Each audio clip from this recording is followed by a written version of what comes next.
तो अपन देखेंगे कौन सा राष्ट्रपति देखते हैं अपन, ठीक है। राष्ट्रपति भारत का राष्ट्रपति राष्ट्रपति भारत का प्रथम नागरिक होता है। राष्ट्र की एकता, अखंडता, सुदृढ़ता का परिचायक होता है। कार्यपालिका शक्तियां राष्ट्रपति को प्राप्त होती हैं संघ की। फिर अनुच्छेद 52 के अंतर्गत राष्ट्रपति के पद का प्रावधान है। इसका निर्वाचन अनुच्छेद 54 के तहत होता है। राष्ट्रपति का निर्वाचन एक निर्वाचन मंडल के सदस्यों के द्वारा किया जाता है। फिर संविधान के भाग 4 अध्याय 1 में उपस्थित अनुच्छेद 52 से 78 संघीय कार्यपालिका से संबंधित है। तो 52 से 78। फिर संघीय कार्यपालिका में आते राष्ट्रपति, उपराष्ट्रपति, प्रधानमंत्री, मंत्रिपरिषद और भारत के न्यायवादी। अब राष्ट्रपति के रूप में निर्वाचन हेतु अहर्थ हैं। तो कुछ होती है सकारात्मक और कुछ होती है नकारात्मक। सकारात्मक में भारत का नागरिक हो, 35 वर्ष की आयु पूर्ण कर चुका हो, लोकसभा का सदस्य निर्वाचित होने के लिए अहरित हो। फिर नकारात्मक में है कोई लाभ का पद धारण न किया हो, किसी राज्य का राज्यपाल अथवा केंद्र या राज्य का मंत्री ना हो, और किसी संसद के किसी भी सदन में और राज्य विधानमंडल के किसी भी सदन का सदस्य ना हो। फिर पदावधि क्या है? तो सॉरी, पदावधि है अनुच्छेद 56 में। अनुच्छेद 56 के अनुसार राष्ट्रपति पद धारण करने की तिथि से 5 वर्ष तक अपने पद पर बना रहता है।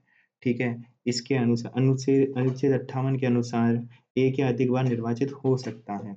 फिर इसकी कार्यकारी शक्तियां क्या हैं? ठीक है। तो कार्यकारी शक्तियां हैं कि सभी शासन संबंधी कार्य राष्ट्रपति के नाम से किए जाते हैं। वह प्रधानमंत्री की नियुक्ति करता है, प्रधानमंत्री की सलाह पर मंत्रिपरिषद की नियुक्ति करता है। फिर वह महान्यायवादी, नियंत्रक, महालेखा परीक्षक, निर्वाचन आयुक्त, संघ लोक सेवा आयोग के अध्यक्ष एवं सदस्य, राज्य के राज्यपाल और संघ राज्य क्षेत्रों के प्रशासकों की नियुक्ति करता है। ठीक है। किसी भी क्षेत्र को अनुसूचित अनुसूचित क्षेत्र घोषित कर सकता है। अनुसूचित क्षेत्र और जनजाति क्षेत्रों के प्रशासन के संबंध में शक्तियां रखता है। फिर विधायी शक्तियां क्या हैं? तो संसद की बैठक बुला सकता है, उसे स्थगित कर सकता है, लोकसभा को विघटित कर सकता है। फिर आगे देखें तो वह संसद के संयुक्त अधिवेशन का आह्वान करता है, जिसकी अध्यक्षता लोकसभा अध्यक्ष करता है। फिर वह प्रत्येक आम चुनाव के बाद प्रथम सत्र और प्रत्येक वर्ष के प्रथम सत्र में संसद को संबोधित करता है। फिर वह लोकसभा के अध्यक्ष, उपाध्यक्ष के पद रिक्त होने पर लोकसभा में से किसी एक सदस्य को सदन की अध्यक्षता सौंपता है। फिर राज्यसभा के सभापति और उपसभापति का पद रिक्त हो तो राज्यसभा के किसी सदस्य को सदन की अध्यक्षता सौंपता है। फिर निर्वाचन आयोग के परामर्श से संसद की निर्भरताओं पर निर्णय लेता है। ठीक है। फिर उसके अलावा है वह कुछ प्रकार के विधेयकों को प्रस्तुत करने के लिए राष्ट्रपति के अनुमोदन आवश्यक है। जैसे भारत की संचित निधि से व्यय संबंधी विधेयक, या राज्य की सीमाओं में परिवर्तन, या नए राज्य के निर्माण से संबंधित विधेयक। ठीक है। फिर अगला है विधेयक। ये तो हो गए विधेयकों के मामले में। अब देखते हैं तो वह संसद से पारित विधेयकों को अपनी स्वीकृति देता है। ठीक है। या फिर स्वीकृति सुरक्षित रखता है, या फिर पुनर्विचार के लौटा देता है। फिर राज्यपाल द्वारा राष्ट्रपति के विचार हेतु सुरक्षित रखे जाने वाले मामले में विधेयक को अपनी स्वीकृति देता है। स्वीकृति सुरक्षित रख सकता है, या फिर उसे पुनर्विचार के लिए भेज सकता है। फिर ये वह संसद के 17 स्थान की अवधि में अध्यादेश जारी कर सकता है। ठीक है। अध्यादेश को राष्ट्रपति, ये ठीक है। फिर नियंत्रक, महालेखा परीक्षक, संघ लोक सेवा आयोग, वित्त आयोग आदि की रिपोर्ट संसद के समक्ष रखता है। फिर संघ राज्य क्षेत्रों के लिए विनियम करता है। वह अंडमान निकोबार और दादर नागर लक्षद्वीप दमन-दीव जैसे कुछ संघ राज्य क्षेत्रों में शांति शासन के लिए विनियम बना सकता है। फिर वित्तीय शक्तियां क्या है? तो धन विधेयक केवल उसकी पूर्वानुमति के पश्चात ही प्रस्तुत किया जा सकता है। संसद के समक्ष वार्षिक वित्तीय विवरण प्रस्तुत कराता है। वह किसी भी अप्रत्याशित व्यय को पूरा करने के लिए भारत की आकस्मिक निधि से अग्रिम राशि प्रदान करता है, अप्रत्याशित व्यय को पूरा करने के लिए। फिर वह केंद्र और राज्यों के बीच राजस्व के वितरण की अनुशंसा के लिए हर 5 वर्ष में वित्त आयोग का गठन करता है। फिर न्यायिक शक्तियां क्या है? तो सर्वोच्च न्यायालय और उच्च न्यायालय के न्यायाधीशों की नियुक्ति करता है। वह विधि या तथ्य के किसी भी प्रश्न पर सर्वोच्च न्यायालय से सलाह ले सकता है। फिर वह अब किसी अपराध के लिए दोषित किसी व्यक्ति के दंड को क्षमा, उसका प्रलंबन और उसका परिहार और करने की, अथवा तो क्या है, वह किसी अपराध के लिए दोष सिद्ध किसी व्यक्ति के दंड को क्षमा, उसका प्रविलंबन, विराम, परिहार करने अथवा दंडादेश के निलंबन, परिहार या लघुकरण की शक्ति रखता है। अब क्षमा, क्षमा तो क्या है, ये दंड दोष सिद्धि दोनों को समाप्त कर देता है, तो दंड को भी और दोष सिद्धि को भी। दोषी व्यक्ति को सभी दंड आदेश और निरर्थताओं से पूर्णतः मुक्त कर देता है। तो दंड और दोष सिद्धि दोनों से। फिर लघुकरण, सजा की प्रकृति को बदलना, जैसे मृत्युदंड को कठोर कारावास में। फिर एक होता है परिहार, सजा की अवधि को बदलना, 2 वर्ष के कठोर कारावास को 1 वर्ष के कठोर कारावास में। फिर है विराम, विशेष परिस्थितियों के कारण सजा को कम करना, जैसे कि शारीरिक अपंगता, महिलाओं की गर्भावस्था। ठीक है। फिर प्रविलंबन, तो किसी दंड को कुछ समय के लिए टालने की प्रक्रिया है। तो प्रविलंबन यानी कि विलंब कर देंगे थोड़ी सजा को, जैसे फांसी को कुछ समय के लिए टाल दिया, प्रविलंबन। फिर विराम, विशेष परिस्थितियों के कारण होता है सजा को कम करना। ठीक है। फिर परिहार क्या है, सजा की अवधि को बदल देना, जैसे 2 वर्ष को 1 वर्ष। लघुकरण है सजा की प्रकृति को बदल देना, यहाँ पे प्रकृति बदल रही है, मृत्युदंड को कठोर कारावास में, और यहाँ पे अवधि, और यहाँ पे विशेष परिस्थिति में। और प्रविलंबन तो 5 है, क्षमा, लघुकरण, परिहार, फिर विराम और प्रविलंबन। क्षमा, लघुकरण, परिहार, प्रविलंबन। फिर कूटनीतिक शक्तियां क्या है, अंतर्राष्ट्रीय संधियों समझौतों पर राष्ट्रपति के नाम पर वार्ता और हस्ताक्षर किया जाता है। फिर अंतर्राष्ट्रीय मंच और मामलों पर भारत का प्रतिनिधित्व करता है, राजदूत, उच्चायुक्त आदि राजनयिकों को विदेशों में नियुक्त करता है। ठीक है। फिर सैन्य शक्तियां क्या है, तो सैन्य शक्ति वह भारतीय सशस्त्र बल के सर्वोच्च सेनापति या कमांडर इन चीफ के रूप में कार्य करता है। भारतीय थल सेना, वायुसेना, भारतीय नौसेना के प्रमुखों की नियुक्ति करता है। संसद की सलाह पे वह युद्ध व शांति की घोषणा करता है। ठीक है। फिर भारतीय संविधान राष्ट्रपति को निम्नलिखित 3 प्रकार की आपात शक्तियों से निपटने के लिए आपातकालीन शक्तियां प्रदान करता है। एक तो राष्ट्रीय आपात की देता है 352 में, 356 और 365 में देता है राष्ट्रपति शासन की, और वित्तीय आपात की देता है 360 में। फिर है राष्ट्रपति की वीटो शक्तियां, तो वह या तो उसकी वीटो शक्तियां हैं, पहले तो नॉर्मल, या तो वह किसी भी विधेयक पे 3 विकल्प होते हैं, तो वह विधेयक पे अपनी स्वीकृति दे सकता है। ठीक है। वह विधेयक को अपनी स्वीकृति दे सकता है, विधेयक पर अपनी स्वीकृति को सुरक्षित रख सकता है, फिर विधेयक को संसद के पुनर्विचार हेतु वापस भेज सकता है। आधुनिक राज्य में कार्यपालिका को प्राप्त वीटो की निम्नलिखित 4 प्रकार में वर्गीकृत किया गया है। एक तो होता है अत्यंतिक वीटो यानी एब्सोल्यूट वीटो, विधायिका द्वारा पारित विधेयक पर अपनी स्वीकृति को सुरक्षित रखना। ठीक है। तो विधायिका द्वारा पारित विधेयक पर अपनी स्वीकृति को सुरक्षित। फिर निलंबनकारी, जिस विधायिका द्वारा साधारण बहुमत से निरस्त किया जा सकता है, एक होता है। फिर एक है विशेषित वीटो, इसको तो हटाते हैं, एक है निलंबनकारी जो साधारण बहुमत से निरस्त किया जा सकता है। फिर पॉकेट वीटो, जिसे विधायिका द्वारा पारित विधेयक पर कोई कार्यवाही नहीं करना। ठीक है। भारत में 3 है। ठीक है। अत्यंतिक, निलंबनकारी और पॉकेट वीटो। तो भारत के राष्ट्रपति के पास 3 प्रकार की है। फिर अपन आगे चलते हैं। तो राष्ट्रपति के विशेषाधिकार, प्रतिरक्षा। तो राष्ट्रपति अपने पद पर शक्तियों और कर्तव्यों के प्रयोग के लिए किसी भी न्यायालय के प्रति उत्तरदायी नहीं होगा। ठीक है। फिर राष्ट्रपति के कार्यकाल के दौरान उसके विरुद्ध कोई भी आपराधिक कार्यवाही शुरू नहीं की जा सकेगी। ठीक है। फिर है राष्ट्रपति के कार्यकाल के दौरान किसी भी न्यायालय द्वारा उसकी गिरफ्तारी या कारावास के लिए कोई आदेश जारी नहीं किया जा सकेगा। ठीक है। फिर कार्यकाल के दौरान उसके द्वारा किए गए किसी कार्य के संबंध में कोई भी सिविल कार्यवाही तभी शुरू की जा सकती है जब राष्ट्रपति को एक नोटिस दिया जाए। ठीक है। और 2 माह पूरे हो चुके हों, नोटिस में कार्यवाही की प्रकृति, कारण और पक्षकार का विवरण सब प्रकट किया हो। फिर राष्ट्रपति का त्याग, तो कार्यकाल समाप्त होने से पूर्व उपराष्ट्रपति को संबोधित हस्ताक्षर सहित त्याग पत्र द्वारा और संबोधित त्याग पत्र की सूचना उसके द्वारा तुरंत ही लोकसभा अध्यक्ष को देनी होगी, अनुच्छेद 56 में दिया गया है। ठीक है। राष्ट्रपति को कार्यकाल की समाप्ति से पूर्व महाभियोग प्रक्रिया से भी हटाया जा सकता है। फिर महाभियोग के आधार क्या है, तो संविधान द्वारा संविधान के प्रकट उपबंधों का उल्लंघन, राष्ट्र संविधान की परंपरा, प्रयोग, भावना का उल्लंघन। तो आरोप संसद के किसी भी सदन में कम से कम 14 दिन पूर्व लिखित नोटिस के साथ संकल्प के माध्यम से लगाया जाता है। ठीक है। नोटिस पर कुल सदस्य संख्या के कम से कम 1/4 सदस्यों द्वारा हस्ताक्षर किए जाने चाहिए। सदन की कुल सदस्यता के कम से कम 2/3 बहुमत द्वारा पारित किया जाना चाहिए। ठीक है? एक सदन कोई आरोप लगाता है तो दूसरा सदन उसकी जाँच करेगा। राष्ट्रपति को ऐसी जाँच में उपस्थित होने और अपना प्रतिनिधित्व करने का अधिकार है। यदि दूसरा सदन इन आरोपों को सही पाता है और कम से कम 2 तिहाई बहुमत से राष्ट्रपति को दोषित करने वाले प्रस्ताव पारित करता है, तो राष्ट्रपति तत्काल प्रभाव से पद से हट जाएगा। फिर है गवर्नर। भारत में केंद्र सरकार की तरह ही प्रत्येक राज्य की अपनी अपनी शासन प्रणाली पाई जाती है। राज्य के प्रमुख राज्यपाल होता है और राज्य की कार्यपालिका शक्ति राज्यपाल में निहित होती है। राज्यपाल की नियुक्ति भारत के राष्ट्रपति द्वारा की जाती है। वह राष्ट्रपति के प्रसाद पर्यंत काम करता है। कोई भी नागरिक जिसकी आयु 35 वर्ष है, राज्यपाल नियुक्त किया जा सकता है। राज्यपाल कोई लाभ का पद धारण नहीं कर सकता। उसे संघ या राज्य विधानमंडल का सदस्य नहीं होना चाहिए। अनुच्छेद 168 में है।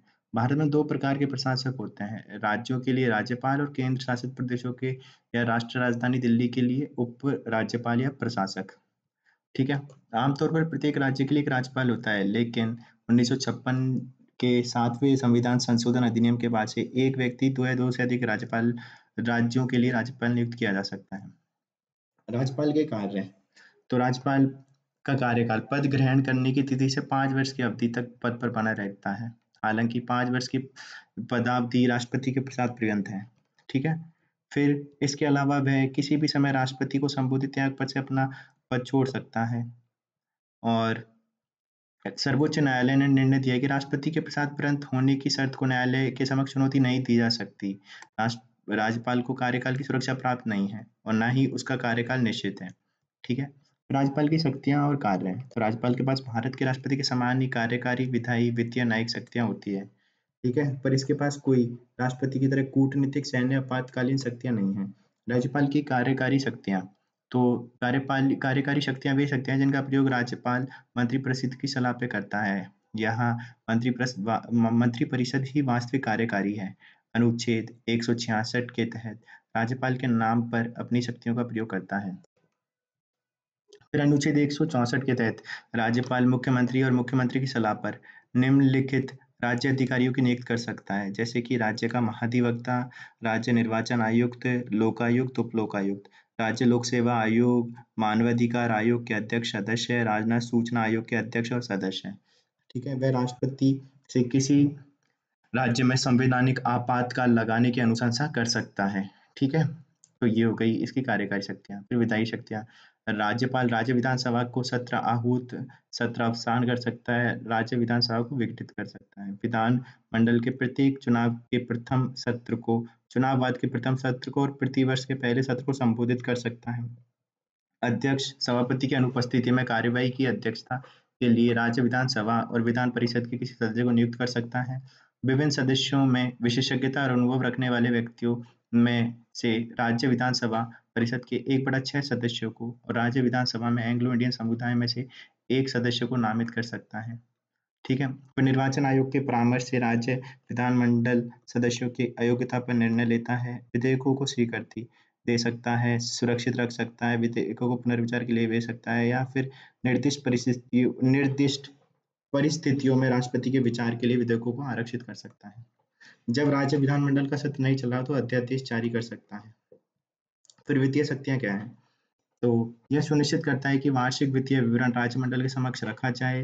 धन विधेयक केवल उसकी पूर्व सहमति से ही प्रस्तुत किया जा सकता है। उसके बिना सहमति के किसी तरह के अनुदान की मांग नहीं की जा सकती।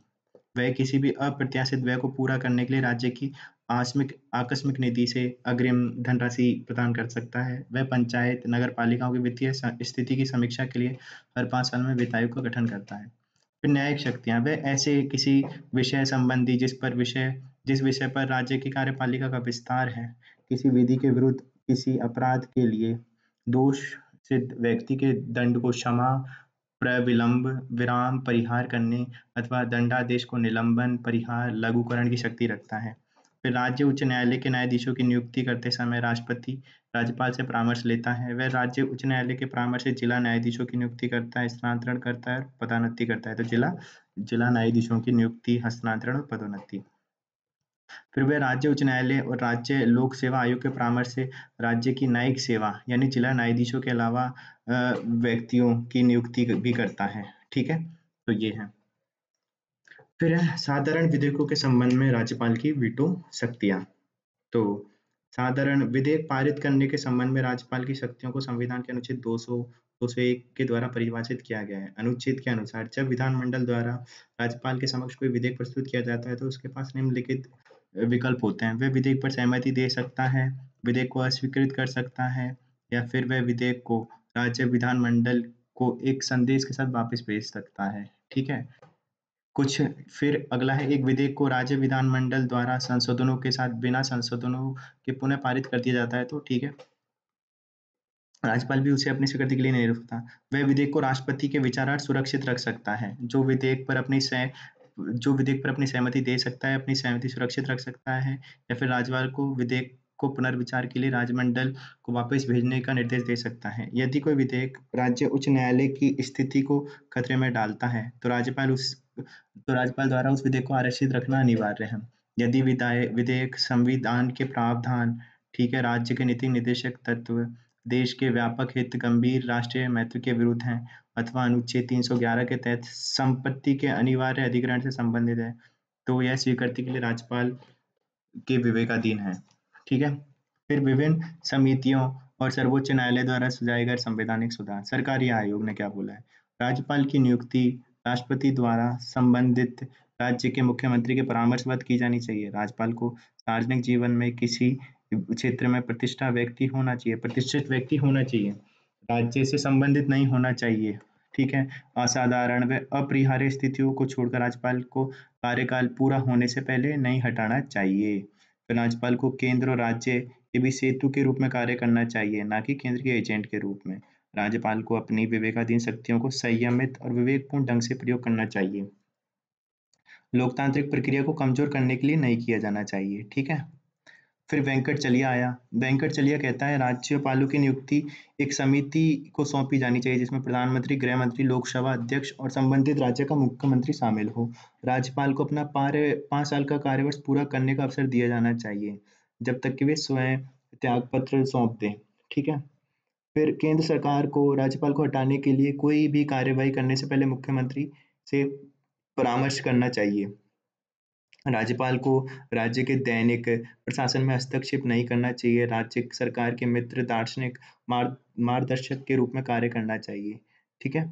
तो बस यही इसने बोला है। फिर है पुंछी आयोग। आयोग ने संविधान से राष्ट्रपति के प्रसाद पर्यंत वाक्यांश को हटाने की सिफारिश की है। ठीक है। जिसके अनुसार राज्यपाल को केंद्र सरकार की इच्छा पर हटाया जा सकता है। ठीक है। इसके बजाय आयोग ने सुझाव दिया कि राज्यपाल को केवल राज्य विधानमंडल के प्रस्ताव द्वारा ही हटाया जाना चाहिए, जो कि राज्यों के लिए अधिक स्थिरता और स्वायत्तता सुनिश्चित करेगा। ठीक है।